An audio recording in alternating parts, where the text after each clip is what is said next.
The three main gangs that had power in New York City's Chinatown was the Flying Dragons, Ghost Shadows, and Dong'an. Nothing goes on in Chinatown without going through them. It doesn't matter who you are, which triad you're from, what gang you're from. It's not gonna happen. They have no power there. The same thing with the Italian mob. It don't matter where you're from. You could be the mafia from Italy coming down to Bensonhurst or Little Italy. They're not gonna have that stronghold there. Those three gangs had their territory. They had Chinatown in lockdown. I just couldn't understand how someone can forgive somebody like that. You know, somebody did that to him. But he forgave the kid, and the reason why he forgave the kid was that he was a product of his environment. And when I read that in the newspaper, it was the first time I ever heard of that term. And I remember reading about it, and I thought to myself, you know, am I a product of my environment, like the environment that I'm in? And I just knew that eventually I had to get out of that environment that I was stuck in. It was also with the BTK gang. You know, they were pretty wild back then. They were quick to shoot. And, you know, back in those days, there were no cameras around. You know, witnesses not gonna talk, so they could have got away easy if they just decided to kill me. I thought I was gonna die then, right there and then, when the gun was pointed inches away from my chest.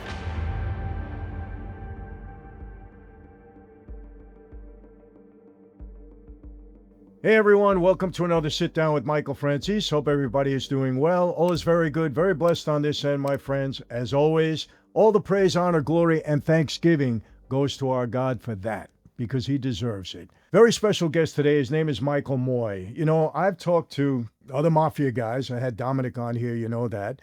I've sat down with Sammy Gravano, not on my platform, but on his platform and others. And I've talked to people from the Aryan Brotherhood. I've talked to Hell's Angels. I've spoken to a lot of different people associated with organized crime groups. One time, I've spoken to one person that was associated with a Chinese organized crime group. And today I'm going to speak to another. His name is Michael Moy. And he grew up in Chinatown in New York, an area, a town I'm very familiar with, Little Italy, bordered Chinatown, you know, downtown Manhattan. Went there many times. I used to go to a place called the Limehouse. Believe it or not, my favorite Italian after-hour food place was in Chinatown. Not Umberto's, not across the border. I used to love the Limehouse. They closed it down. And a lot of great Chinese restaurants there. And Michael Moy grew up there and was once a member of a Chinese gang. He got involved in that. But then something miraculous happened.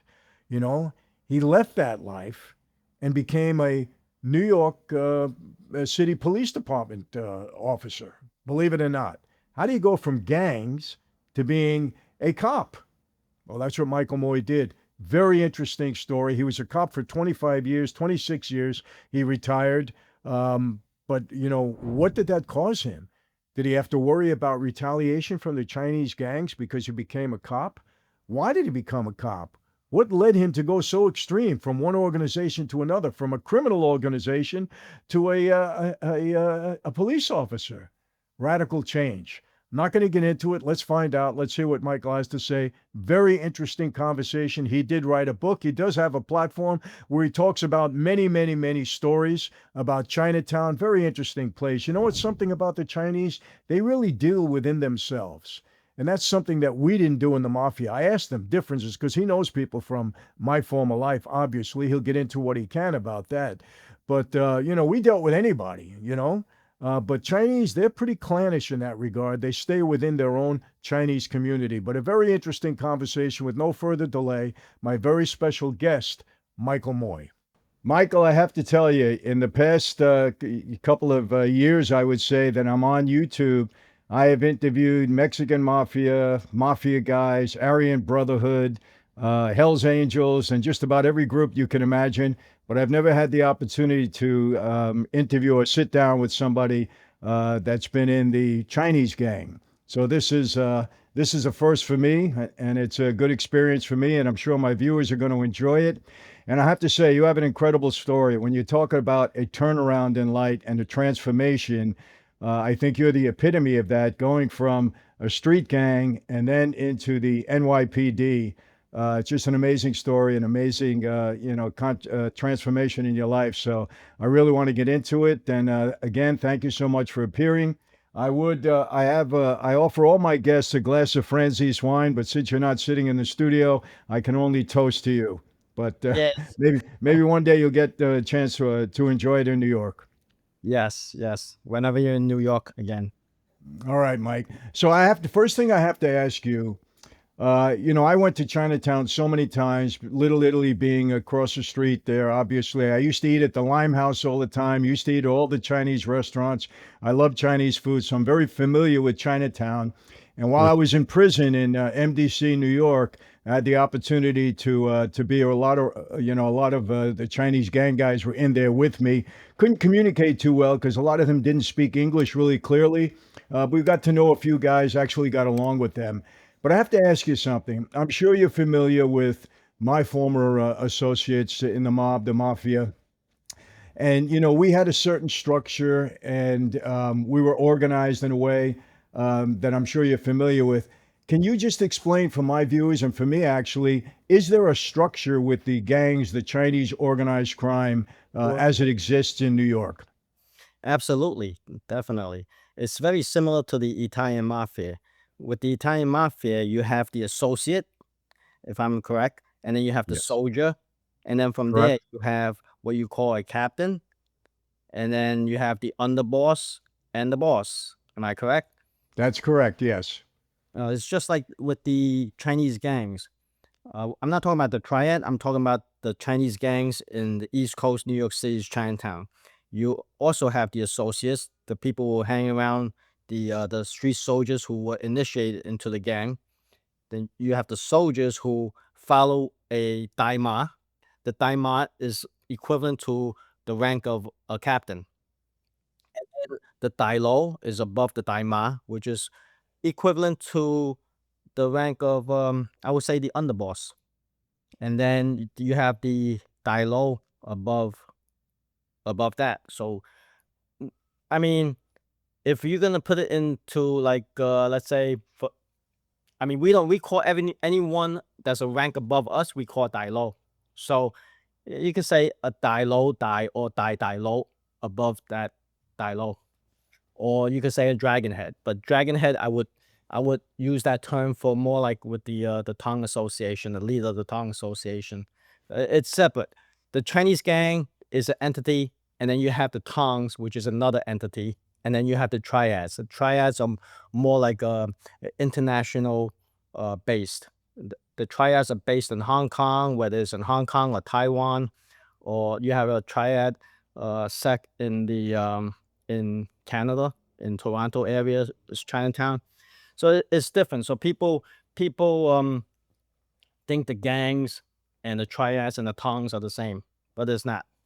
So, but the structure is very similar to the Italian mob. It's very similar. And let me ask you, Michael, what's the process? In other words, you have a young man like yourself that's grown up in the neighborhood. You see some of these gang guys, you get attracted to them. What's the process of you getting recognized or getting proposed? We used to say that in our life that you couldn't just go up to somebody and say, "Hey, I'd like to join." Somebody had to propose you, vouch for you, and then obviously you had an initiation period that could last for months or years, Mm. depending upon the situation at that time. Is it similar with the Chinese gangs? I guess in a way it's similar because it's all based on the person who you follow, right? It's if they have an eye for you and they see that there's potential in you, then they're gonna initiate you. So it's basically whoever you follow. So that person generally have a good eye for picking out the kids who know they're easily either manipulated, molded, or they just crave for that brotherhood. It all depends on the individual that you follow. What they see in you. And is there kind of like a pledge or a recruit period where you had to do certain things to prove yourself worthy? And then is there an actual initiation like we used to go through? Yes. Usually the daima would be doing the crime with you together. So that's how they gain their trust in you. And then they'll bring you into the initiation ritual. The ritual is there's always a General Quan statue that we do the ritual in front of. We do the whole incense routine and the pledge. It's always done in Cantonese. So the words that's spoken is very poetic.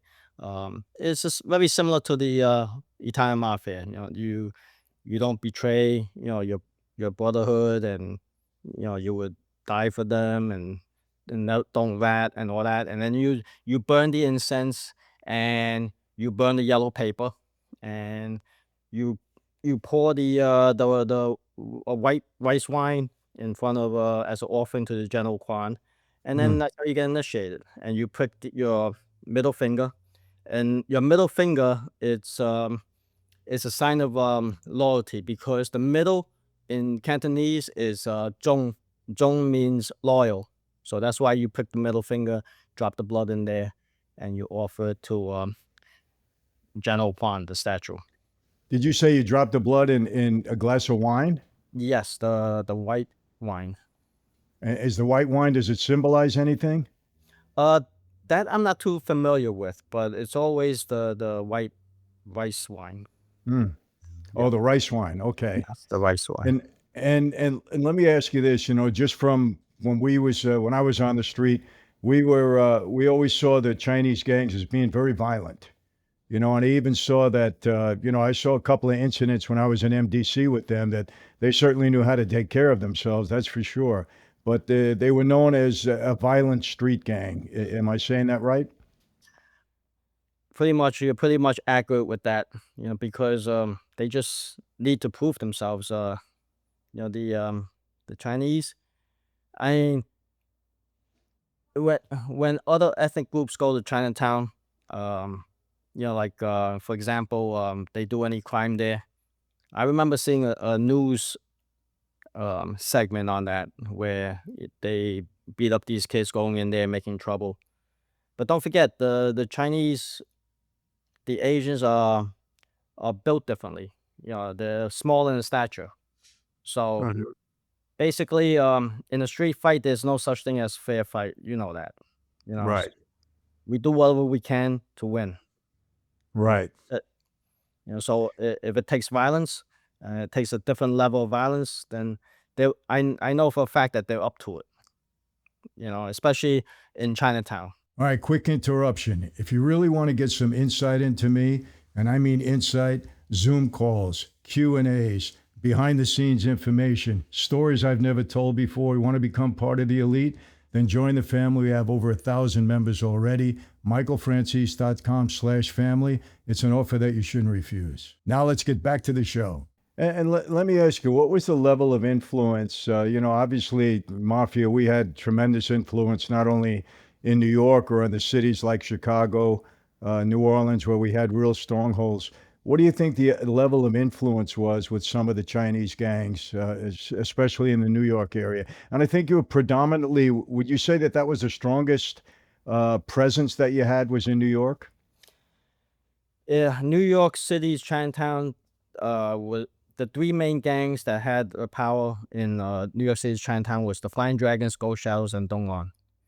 Nothing goes on in Chinatown without going through them. It doesn't matter who you are, which triad you're from, what gang you're from. It's not gonna happen. They have their stronghold there, and it don't matter if you're from the West Coast, if you're the Watching or the Joe Boys, and you're coming down to New York. They have no power there. It's same thing with the Italian mob. Like, you have Little Italy, maybe you have Bensonhurst, Howard Beach. It don't matter where you're from. You could be the mafia from Italy coming down to Bensonhurst or Little Italy. They're not gonna have that stronghold there, right? So, but those three gangs had their territory, and each gang had their streets, prospective streets. The Flying Dragons had Pell Street, Doyle Street, Ma Street, and Bayard Street belonged to the Ghost Shadows. Division Street and East Broadway belonged to the Dong'an. They had Chinatown in lockdown. So if the Triad want to do anything with for example, they want to sell their heroin in New York, they're gonna have to get in touch with the Tongs, and the Tongs get in touch with the respective gang that's that they deal with, and that's where they get their ties, they make their connection. Let me ask you, would you consider that, if they operated similar to what we did? We have 5 families in New York. And even though we were separate and distinct, at times we worked together, at times we had our issues with one another. Would you consider it kind of the same? I would say that Italian mafia had so much more time to build their relationship between the five families. The Chinese gangs, basically, they started around the 1960s into the the mid 90s, and it was gone. It was over after that. The feds picked them up. The first wave was in 83, 84, and then the second wave was 93, 94, and that was it. It was gone. But the Italians had, in the United States, has so many years to build up that power, to build up the unity, the structure, the organization, and they had that much time to build it. Whereas the Chinese, they didn't get that far. They did not get that far until the feds came down and decimated them. Yeah, it makes sense. And would you say that it is, was it the Racketeering Act that really did the number on them? Oh, of course, because after the Italians, they came after the Chinese. And then after the Chinese, they went after the Russians. You remember they went after the Russians with the all the fraud that they were doing with the insurance scams and the Yeah. Medicaid fraud, and then now after the Italians, they went after the cartels. And just recently they went after the cartels, and then now they're using the RICO against the politicians. Yeah. That RICO is it's like it's a lot of power in that RICO. So Yeah, Mike, would you agree? A lot of people, believe that because John Gotti was so out there and, so in front of the media, that he played a big part in taking down the mob. And I've always said no. There were other guys, maybe not as out there as John Gotti, but Joe Colombo was a big presence. A lot of guys were out there, but it was really the RICO statute that did the most damage for all of these organized crime groups. Would you agree with that? now that I think about it, in a way, they push for that RICO Act and use it as a weapon. I think that was when Ronald Reagan wanted to do a war on crime, and that's when yeah, I think the RICO Act has a lot to do with it. It just gives the government too much power. You know, when you give Yeah. the government too much power, then it becomes dangerous in a way. No, you're so right, Mike. And they originally created that law to go after organized crime, but then they started using it against Wall Street, against politicians. You give the government an inch, and they take it as far as they could take it. So it's done a lot of damage to a lot of people, not only in organized crime, but everywhere else. Yeah, because it's so broad based. I mean, you can use the RICO Act against these big corporations like Amazon, Apple. Eventually, that may happen. Well, they used it against Trump. So, Yeah. they can go as far as they want with it. Yeah, I had three RICO indictments. I had two federal and one state. Very hard to defend, obviously very costly. And one thing that I noticed too in the Mafia Cosa Nostra, that because of the RICO Act, because of the amount of time that people were getting, because murder now became not only a state crime but a federal crime because it was one of the acts of the RICO statute, that a lot of guys started to flip and become informants. Did you notice if that happened also in the Chinese gangs? Yes, yes, I noticed that happening. A lot of people were facing heavy time, so a lot of people flipped. But the thing is, with the Chinese, if they didn't flip, they became fugitives because Really? it's there's a lot of fugitives out there. They got hit with the indictment and they just fled the country. Mm, If they're able to sneak into this country, they can sneak out of the country right. just as quick. And yeah, it's not like the Italians where um they're here for so many generation. They their family is here. Everybody's here. But for the Chinese, they could just pick up and leave. A lot of them from the 70s and 80s, they just pick up and left. So would you say that, it's interesting because after the RICO statute, which did the most damage, I would say right into the 90s, my life, my former life is nowhere near the same. I mean, guys are still there. It still does exist. I'll give you an example. When I was in that life, 70s, 80s, into the early 90s, there wasn't a day went by that either the New York Post, the Long Island Press, Newsday, or New York Times where there wasn't a story about the mob, somebody, anybody. Every day you'd see something, every other day, without a doubt. Now, I mean, I read the New York Post online every morning. Maybe every 6 months, maybe you'll read something, and sometimes not even that regular. Um, do you notice too that the Chinese gangs now don't have the same presence that they had before this RICO Act, in the 80s and 90s? They don't have anymore, especially in New York City. They don't. It's No, gone? no, they don't. There's no more gang activity as far as under a gang name. There's no more ghost shadows, flying dragons, don't on. It's Wow. since the mid 90s. There is none. I mean, a lot of them, the criminals, they move underground. They're targeting. I mean, they're doing a lot of scams. Maybe dealing drugs here and there, but there's no gang activity uh, that's like before. Wow. No more. Wow. Nobody's controlling these brothels and gambling houses in New York City's Chinatown. Is run independently. It's not. There's no control over them. Gosh, That's why there's I didn't, so much competition. I didn't even realize that. So the RICO Act and the feds really did, do damage to the gangs in Chinatown. It's amazing. Yes, Let me ask you, what was the main business of the gangs in Chinatown? the main business is loan shark and gambling houses.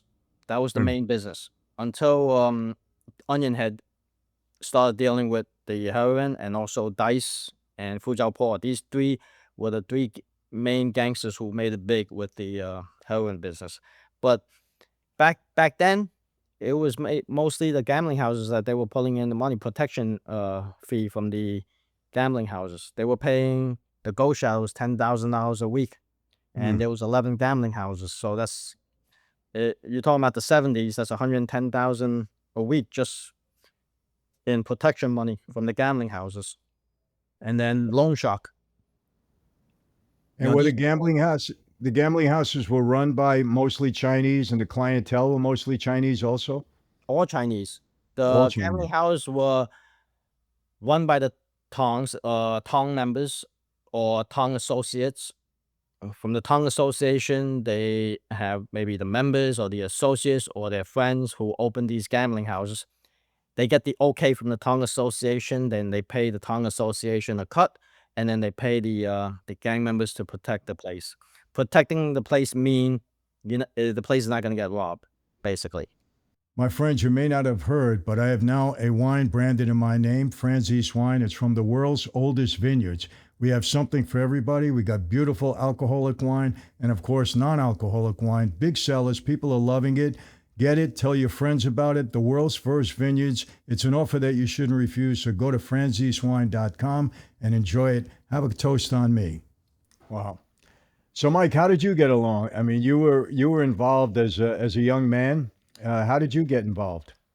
Yeah, I got involved with a gang called the Fuk-Ching when it first started out. It was in the mid '80s, so it was a new gang that nobody ever heard of them before, and it was because I guess because of bullying and I wanted a sense of belonging, and I happened to bump into this person who was doing recruiting, and that's how I got involved. That's how I got caught up with the gangs. And you were a member for, did you ever become a full-fledged member? It took a let's see, met I met him around 1985, 86, and I got initiated probably sometime around, if I'm not mistaken, if I remember correctly, probably around 89, sometime around that time. Yeah. It took a little bit. And then you were a member for how long? I was hanging out with them from 86 up until around 94, 95. Hmm. Yeah. And what a transition you made. I mean, going from street gang to the NYPD. How did that happen? I mean, what caused you to make such a drastic change in your life? There was a number of reasons. There's not one particular reason. But one of the reason is because during that time, I guess, being with the gang, I was doing a lot of bad things, and I'm not a person who don't know the difference between right and wrong. But then I felt like I was trapped in that life because it wasn't easy to get out once you get in, because just like anything, once you get into that life, it's not easy to get out. So what happened was, there was an incident with a young police officer named Steven McDonald, and he was shot and left quadriplegic by the person who shot him. And I followed the story in the news, and I read all the news articles about him. Back then, I would buy newspapers because I wanted to see, keep track of what everybody was doing with the opposing gangs and our crew. See if see what they were doing. So I was following his story, and then towards the end, he actually forgave the kid who shot him, and I thought that you know it was beyond, it was something that I just couldn't comprehend at that time. Like, at that my age, I just couldn't understand how someone can forgive somebody like that. Mhm. Somebody who did that to him. But he forgave the kid, and the reason why he forgave the kid was that he was a product of his environment. And when I read that in the newspaper, it was the first time I ever heard of that term. And I remember reading about it, and I thought to myself, am I a product of my environment, like the environment that I'm in? And that planted a seed in my head, and I just like knew that eventually I had to get out of that environment that I was stuck in. And yes, and that's probably one of the reasons why I got out. And I took the written test. I believe I took it around sometime around 1990, if I'm not mistaken. And yeah, and then they called me around 93, I believe, the first time they called me, and I turned it down because I had too much going on. I was too involved with the life. I had too many businesses that I was running. And then by 94, they called me again and said it was your last chance. And then I just, decided I gave up everything. I just and went in, and I was that. So while you were in the gang, you read this story and were just so impressed by or so moved, I should say, not impressed by the officer being able to forgive his assailant, that it just stuck with you. It stuck with me because it wasn't my way of thinking. It went against everything I was thinking at that time, because the way I grew up, and if you ever watched those Chinese martial art movies, the Shaw Brother movies, it Sure. was all about revenge. It don't matter how long, it was about revenge. If you kill his seafood, and he's gonna train in kung fu, whether it takes decades or a lifetime, he's gonna come get his revenge. So I grew up watching those movies, and there's not one movie that is not about revenge. So that's what I had in mind. It's Uh, like, how can he just forgive like that? And it made me question my own beliefs. wow. That's fascinating. So now, when, after a couple of years, when you got this last call, I mean, were you concerned getting out of that life and going, to NYPD? Were you concerned of retaliation, or, how people on the street were going to accept that? What were your thoughts? A lot of things went through my mind, but I just pushed forward. There were a lot of things that went through my mind. But don't forget, if you look at the timeline, that was the end of the Asian gangs, and that was Right. towards the end of the Italian mob as well. Everything was just I guess it was the timing also. I mean, if it was a different time in my life, or a different year, if you're talking about 92 or 91, it probably would not have happened the way it happened if it was in 94, 95. Yeah, that makes sense. And let me ask you, when the NYPD recruited you, did they know that you were involved in the gangs? Um, did they know? Well, Yeah. when they recruited me, they do their investigation. I guess they go through their whole entire checklist and the steps that they have to do to investigate a potential applicant. And one of them was probably visiting all my neighbors, but I keep to myself, so I see my neighbors as a hello and goodbye, and polite, respectful. And then another thing they would do is probably interview some of friends, relatives, you know. And a lot of my friends were business owners because I had several businesses that I was running.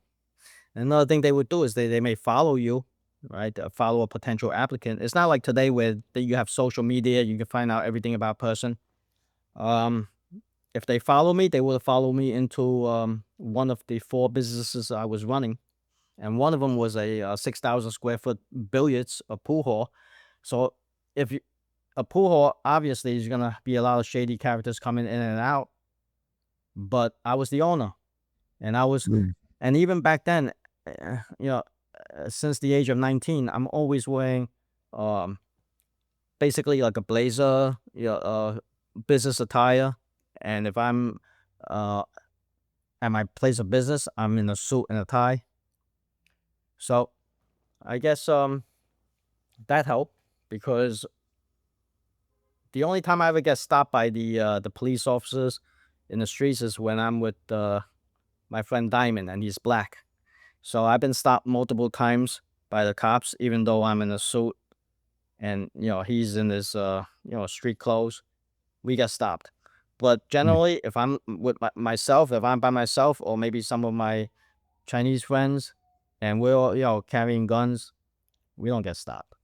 Mm. I mean, that's reality. And Mike, these businesses, were they all legitimate business, or they were any of them running for the? I mean, were you running any for the gang, or they were all yours? They were mine. They were legitimate business. I got my first start in business thanks to an Italian guy. He's my mentor as well. From Avenue U, I call him Uncle Louie, and he helped me with my first business. And back then, the Italian mob controlled everything, especially in Yeah. that area. They control the private carting company, the trucking industry, the Everything. construction, even the car service. There weren't too many car service around. There was on-time car service, and there was Right, I remember. Safeway car service. And I bought out on-time car service thanks to Uncle Louis paving the road for me to go into that business. And because the 2 Italian brothers who had that on-time car service business, they had maybe a couple of dozen cars. And Safeway was probably one of the biggest car service and on time. And the business ran down to like two cars because I guess the 2 brothers moved on to bigger and better things. So Uncle Louis gave me the opportunity to move into that business. So I came up with my share of the money, and we built it up. We built up that business from 2 cars. We built it back up to probably about a little over a dozen cars.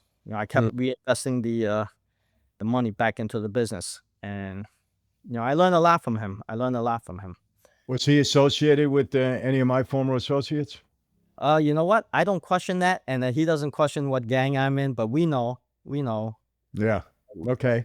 Good enough. Yeah, I'm glad to hear you got help from an Italian guy. That's good. Yes, and yeah, and I had a retail business on Avenue U. I believe, if I'm not mistaken, the address is 1234 Avenue U. It was like right between Home Crest and like East 12, somewhere around there. It used to be a bakery shop, Italian bakery shop. Then I took it over, and I converted it into a gift shop. And in the basement was my gambling house because a lot of Chinese people were moving into that area. And I remember during the 90s, there was a lot of shootings and killings between the Italian mob. I don't know what Yes. was going on, but there was a lot of killings over there.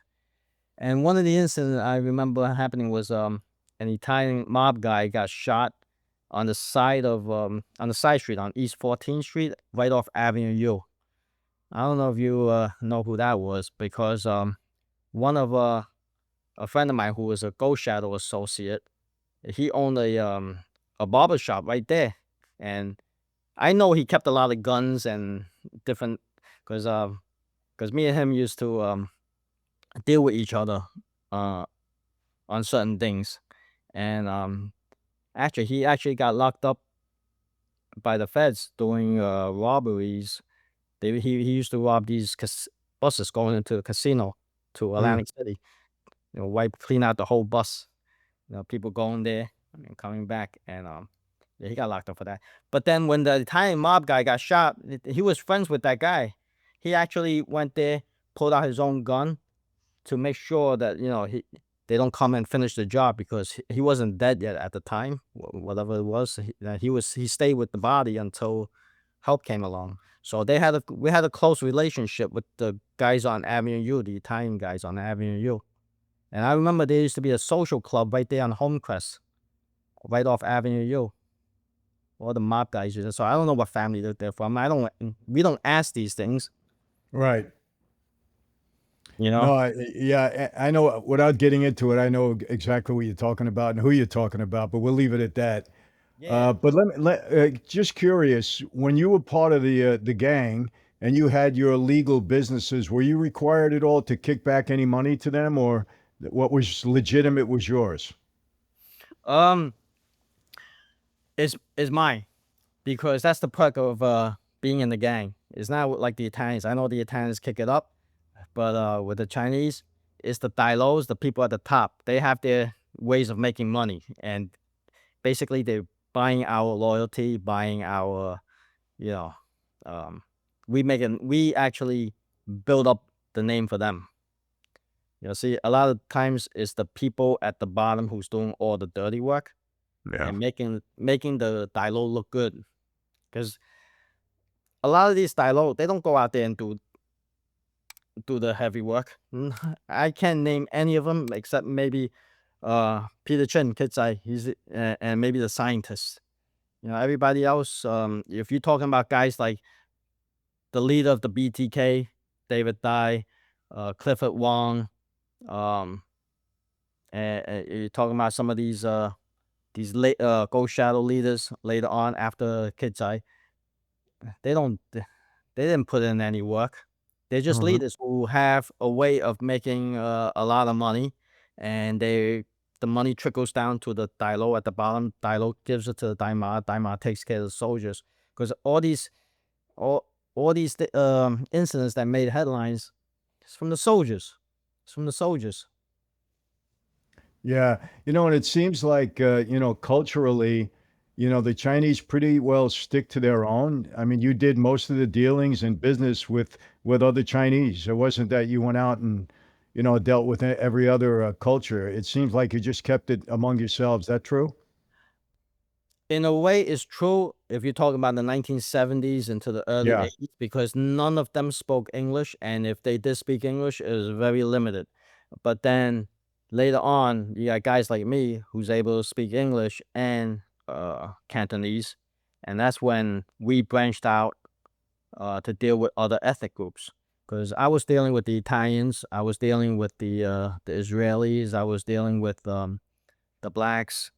Um, the Caribbean blacks. I was dealing with everyone. I was dealing with everyone. Got it. All So now, different. Mike, when you do finally become an NYPD officer, were you Were you specifically assigned to any of the Chinese gangs? I know it was near the end at that point, but were you assigned to Chinatown, or were you just, regular NYPD and got your regular beat or your regular, spot that you were in, or was it specifically assigned to the Chinese? Well, there weren't too many Chinese officers during that time. I believe Right. there was maybe about 500 Asian officers, and when you talk about Asians, you're talking about Asians. It could be Southeast Asian, but maybe about 2 dozen of them were able to speak the language. So I got assigned to work in Chinatown, in Brooklyn's Chinatown, and I did my foot post there. I did walked my beat for 9 years in Chinatown in uniform, and then eventually, I was a big help uh, during the time when there was a Asian gang war, so-called gang war. They're trying to muscle in on the bus business, the dollar van business, and Basically, I gathered intel, helped them gather intel, and provided to the detectives. And they eventually, I got asked to work in the detective squad, and that's when I got a promotion to be a detective, and I wound up working in the detective squad covering Chinatown for over 15 years. So I was a Yeah. detective for about 17 years. And then 2 years I was with the Asian Hate Crime Task Force. And that's my career. I mean, they did offer me a spot to go undercover, but I respectfully turned it down because they all know my face, but the police department didn't know. So Yeah. I had to turn that down. They didn't know Yeah, why. They you would have didn't been recognized. they didn't understand why I would turn down a position like that because it was a way for me to get a promotion, a raise. But they were gonna change my identity. They were gonna give me a new identity, a new driver's license, and with a new address. And I was supposed to go to hang out at these karaoke's and pool halls and gather intel. I Wow. turned it down real quick. Well, let me ask you this, Mike. You have a YouTube platform now where you tell a lot of stories, gang stories, correct? Yes, yes. A lot of them were my childhood friends, and they came on my channel and shared some of the stories with the public. I mean, they've been convicted, they served their time, they paid their dues, to the society, and now everybody's just trying to make a living, doing the right thing. And hopefully, my channel, Chinatown Gang Stories on YouTube, will deter people from joining a gang because a lot of times you learn from other people's mistakes, and hopefully, this channel will do that. Well, that's a good thing, Mike. You know, when we can use our past to try to dissuade some of these younger kids, especially from getting involved in gangs. Because, I always say this, Mike, I don't know what your experience was, but I always I had a lot of friends in that life. There's an age old question, why do good people do bad things? It doesn't always mean that you're a bad person. Sometimes you're just misled and, things happen in life. So I don't like to label everybody as being a bad person, but I always said, that the mob life, the gang life, they're bad, evil lifestyles because families are destroyed. I don't know any member's family of that life that hasn't been totally destroyed, including my own. Not my wife and kids, but mother, father, brothers, sisters, just destroyed. And so, any lifestyle that does that to a family is a bad lifestyle. And, if you can use our experience to dissuade people of the experiences of others, I think it's something that we almost have a responsibility to do. Let me ask you this. Because my viewers like to hear stories, obviously. I built this channel basically by telling mob stories with all my experiences until I ran out of stories. How many can you tell? And of course, we bring people like yourself on to entertain and inform people. What are some of the, I guess, most outlandish or stories that really had an impact on you? Some of your experiences that you've had that really were impactful, some of the bad things that you've seen, maybe some of the better things. What could you tell us? One thing that really stuck to my mind is when my friend Carrot got stabbed, and he almost died right there, right in front of me. And it was a battle between us and the Born to Kill gang, and he got stabbed, and I was basically holding his head up, trying to tell him to stay awake and not to pass out. And he got stabbed right in the back by where his kidney was, and I just saw like a puddle of blood right there, and it didn't even look like what you see in the movies where blood is spilling, splattered all over the place. It looked like a cake, like a dark dark red. Is It's not like in the movie where you see the blood and it's red. It is Hmm. like dark. It's like dark brown. It's like a cake, and I'm like, Really? and it's just a puddle right there, and it's like, oh, it's different than in the movies. The violence, right? It doesn't in the movies. That's why, like, I don't even watch movies like anymore. It's just so fake. Like you see the real thing, and and movies just doesn't portray it the same way, you know. And that's one incident that seared into my mind. And the other incident is when I had a gun pointed right to my chest. It was also with the BTK gang. You know, they were pretty wild back then. Um, and that also, I mean, I thought I was gonna die then, right there and then, when the gun was pointed inches away from my chest. And luckily they didn't fire. You know, but in those days they were quick to shoot. You know, and you know, back in those days there were no cameras around. You know, witnesses not gonna talk. Right. So they could have got away easy if they just decided to kill me. You know, a lot of things happen, and a lot of things happen to me that some things I could talk about, and some things that, you know, I won't. But there's just a lot of things that happened, especially in those days in the '80s. You know what New York City was like back then. I do. It's gangster city. You know. Yeah, I do. Let me ask you, did you find during your years in the NYPD that New York was a violent place? Did you have incidents almost daily? What was the experience like?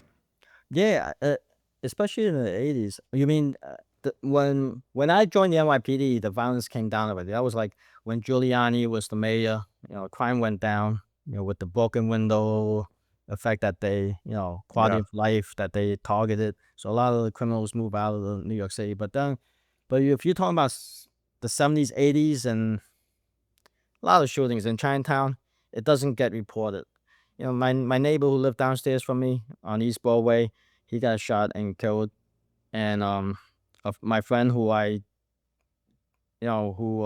started he joined the gang, the Dongwon gang, and they dealt heavily in drugs. And I told him, I said, you know, it's a different ball game when you start, you know, hanging out with the gang that deals in drugs. And he got killed. I see so many of my friends get killed. And yeah, and they're, you know, guys who's close to me, and who you see one day and they're gone the next.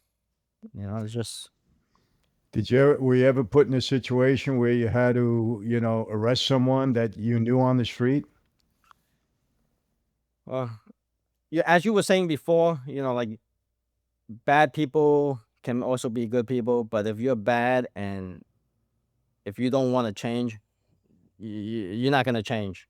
You know, there's a difference. If you're bad and you want to and you're willing to change for the better, there's a difference. But there's some bad people who just don't want to change, who still living that life. You know, and in one incident, you know, I have a friend, hang out together, used to hang out together, and we were teenagers at that time. And you know, he was into a lot of things, and he went to prison, served alone. He did a home invasion with two of my other guys from my crew. He joined the Gold Shadows, and two guys from my crew teamed up with him and did a home invasion in Jersey. And as they were driving back, they got caught by the Holland Tunnel. You know, there's always you always get caught when you're entering the tunnel. Yes. Yeah. That's one thing you had to avoid. I know, going through the tunnel for sure. Yeah, so that was the 1990s, and then they did their time. Two of them got deported back to Cambodia, and then he didn't get deported because I guess he has whatever his status over here.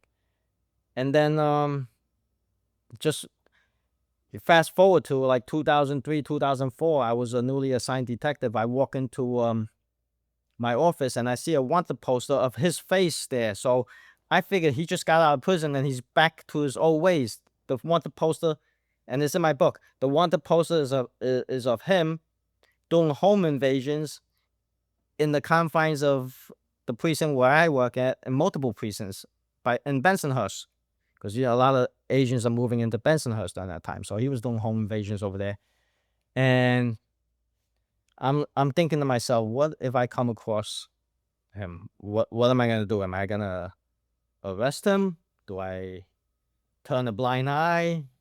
Do I? There's so many questions that went through my head, but let's leave that out for now. And then Mhm. fast forward to last month, he got arrested again for another a robbery, and he got sentenced to 12 years. 12 years. Last month he got sentenced. So like some people just don't change, don't change. And he's my age already, close to my age. So the thing about doing another 12 years, and you're in your 50s. Come on. Uh, Mike, I agree with you there. There was some guys, you probably know the names, a guy like Roy DeMeo or Greg Scarpa. I'm sure you've heard of them both. And, they were bad guys. I mean, there's no other way to put it. They weren't guys you wanted to be around. They weren't pleasant. Even Gas Pipe, to a great degree. And people have said to me, look what the mob did to those guys. And I said, you know what? In my opinion, Roy DeMeo, he would have been a serial killer even if he wasn't in the mob. It was just easier for him to be in the mob and do what he did. But he was just a bad guy. There was something wrong with him. And so it's not that the mob actually corrupts people all the time. I'm not saying it doesn't, but there are some people, like you said, that they just don't want to change. They are who they are, and they're not going to change, and that's it. Well, in a way, I think with someone like Roy DeMeo, the mob emboldened him to kill more people. Yeah. Gave him like a free pass, I think if he didn't join the mob, his body count would have been probably limited, I would say, because I see DeMeo as someone who was fascinated with that life, and he just wanted to belong in that organization, and he killed it. Yeah, he's a lunatic. He'll kill for fun. Those are the scary ones, like his who was his mentor, Nino Gaggi, right? Nino Gaggi. Yes.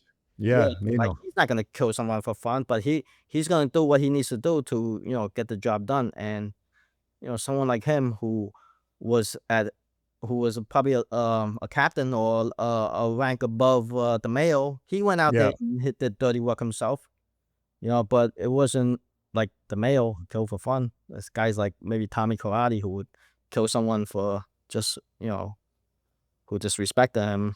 Has nothing to do with any mob, you know, mob things. No, you're right about that. And what happens to those guys? They all meet the similar fate because at some point in time where they're such loose cannons, rather than have to deal with them or worry about them, you just get rid of them. I mean, that was the thought process, back then. What do you need this guy around? You don't know what he's going to do. He's a loose cannon. Yeah, Get rid of him. And every one of them meet the same fate just about when you're like that. yeah. Like I see like even in the Asian gangs, you get some crazy people out there who there's people who kill because to get the job done because whether it's for money, respect, or whatever, you get disrespected. And a lot of times with the Chinese gangs, it's over respect. You know, Yeah. most of it is not because about the money. It's not no. I mean, there's so many stories, and we go through each story in a news article that they printed. It's a lot of times it's about you know one person disrespecting another person. It's about Yeah. losing face. But then there are some crazy people out there who just kill just to kill for fun, just to get laughs. And there's people like that out there in the Asian gangs, and those are dangerous. Well, those are loose cannons. So you retired how long ago? I retired July 2021. All right. So how are you enjoying your retiring years? Are you really retired or you're still active? I'm retired. That's it. I thought I was gonna have a lot of time in my hands when I'm retired, but then this YouTube channel and the book and everything else is keeping me so busy. And Oh yeah, you wrote a book. Tell us about it. yes, I wrote a book.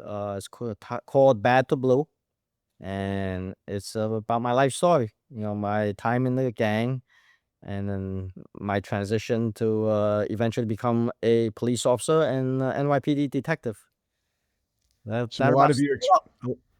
a lot of your experiences are in the book. Yes, yes. A lot of my personal experiences and my thoughts are yeah, in the book. And I assume you're still living in the New York area? Yes, I spend my time between New York and the Philippines. Oh, okay. Yeah, I went to the Philippines I took a year off from almost a year off from the job back in around 2015. I took some time off. I traveled around to different countries, and I eventually got my retirement visa over there. It's called the SRRV, and then I wind up buying a condo over there, and I spend my time over there. All right. Well, Mike, this is it's been a great conversation. I really appreciate it. You gave me some insight because it's funny. I had insight into obviously the cartels, the Mexican mafia. I did a lot of time with guys from the Mexican mafia, the Colombians also. And I've spoken and knew I had experiences with the Hells Angels and a little bit with the Aryan Brotherhood, mostly in prison. But I've never spoken to anybody that was, other than my experience in MDC, New York, Hmm. um, with anybody that was involved in the Chinese gangs. I really enjoyed it. I know my viewers will enjoy it. And what I want to do now, if you're okay, I have a private platform. We have about 1,000 members, and we always give them the opportunity to ask a couple of questions that we put only in the platform. So Yes, if you're okay, I got 2 or 3 questions to ask you. yes. Okay. My friends, if you want to hear the rest of this eye-opening interview, join my school community. Link is in the description. Well, Mike, you're one of the good stories, and fascinating the way you've turned your life around, the way you've lived the last, 26 years. And really fascinating that had such an impact when you read that story about the officer that forgave the person that shot him. It was great. But Hmm. anyway, listen, I really enjoyed it. Thank you so much. I'm going to direct people to your channel. I know they love to hear these kind of stories, so we'll direct people there. And please send us an image of your book so we can put it up there. I'm sure people will enjoy reading it. And it's been a great conversation. I appreciate it very much. Thank you, Michael. I'm so happy to be here. Thank you for inviting me. All right, my friends, there you have it. I thought he was a great guest. He had a lot of things to say that were kind of eye-opening for me. I asked him about the similarities between the mafia and the Chinese gangs, what the structure is. And there was some similarities in the structure, as Michael relayed to you. Some of the things he said, when you think about it, being a cop is a tough job, people. When you're running that beat, especially in cities like New York and Chicago and places where crime is, because the population is so big, crime is fairly prevalent. Some of the things that he witnessed, some of the things that he had to do, especially when it comes to young children, to see them, harmed in any way, it's really, really tough. But you know what? I applaud him for making such a transition. It's amazing how that happened. It's a thought can come into our head that can really impact us. And when he saw the article about the police officer that was injured, harmed by somebody, and the police officer said, I forgive him, he forgave him, that really impacted Michael. And I've said this while he was a gang member, and I've said this many times. There's a question: why do good people do bad things? Well, obviously Michael was a criminal for a while. He was part of a criminal organization. But what was in his heart? Why did he do those things? Was he really comfortable in doing those things while he was a member of that Chinese gang? Was he really a bad person, or was he an okay person doing bad things until finally the light went off? That's a transformed person. And I've said this many times. I had a lot of friends in my former life, guys that I loved, and they were good people, treated their families properly, had a good heart, would help you if you needed, but we did bad things. No question, as part of that life. But why? It didn't necessarily make you a bad person. You can do bad things and not be a bad person. That's why God says you can hate the sins, but don't hate the sinner, because you don't know. And it's hard sometimes to label somebody, oh, he's a criminal. Well, there's consequences to your actions. Because you're a good person and you do bad things, you still face consequences, but it doesn't make you always a bad person. Now, are there sometimes just bad people? Of course. People that just can't be helped? Yeah. But not everybody is like that. And here's a perfect example. Gang member was impacted by a police officer forgiving his assailant. It impacted him because something inside of him was real. Wasn't bad. And what does he do? He leaves the gang life and becomes a police officer. Incredible. Great story. Read his book. Go onto his platform. He tells stories about, his life as a police officer and about his life as a gang member. So very interesting, different culture, Chinese. Many of us may not be familiar with their culture, so Michael sheds a light on a lot of it. So That's it for today, my friends. How do I always leave you? Same way. And I'm going to leave you with this little last sip of wine that I have. I'm loving my wine, people. Franzese wine. Go online, franzesewine.com, and order yours now for the holiday. We have some very special ones coming up. These fruit wines that we have: blackberry, pomegranate, strawberry, and what else do we have? Strawberry and cherry. All four. Can't find them anywhere else. But anyway, go online, franzesewine.com. Order yours for the holiday now. You're going to love it, no doubt about it. How do I always leave you? Same way. Be safe. Be healthy. God bless each and every one of you. And yes, I'll see you next time. Stay tuned.